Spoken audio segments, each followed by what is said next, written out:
Director General Inter-Services Public Relations Lieutenant General Ahmed Sharif Chaudhry on Thursday confirmed that India launched drone attacks on multiple Pakistani cities.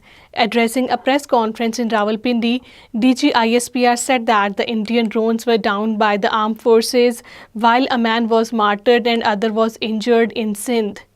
Pakistan's highly skilled pilots secured a significant victory by downing three Indian Rafale jets in response to India's cowardly aggression named Operation Sindoor, exposing significant flaws in New Delhi's air defense capabilities.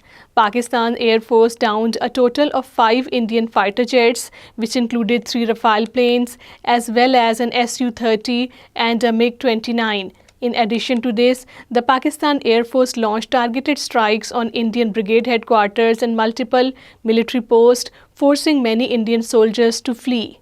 A high-ranking French intelligence official told CNN that one Rafale fighter jet operated by the Indian Air Force was downed by the Pakistan Air Force.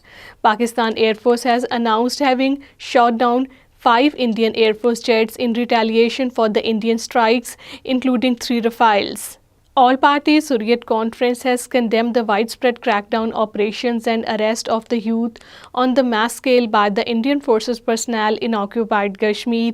APRC spokesman Advocate Abdul Rashid Minhas, in a statement in Srinagar, urged the United Nations to declare India an apartheid regime. Indian Forces personnel have escalated the house raids and search operations across occupied Kashmir, particularly in Srinagar. The forces personnel barged into the houses and seized the bank and the property documents, mobiles, laptops, and other digital devices under the Black Law, the Unlawful Activities Prevention Act. Authorities in occupied Kashmir have issued strict instructions to all the government employees to ensure their presence in all the departments. The order is issued by the occupied Kashmir administration led by the Lieutenant Governor.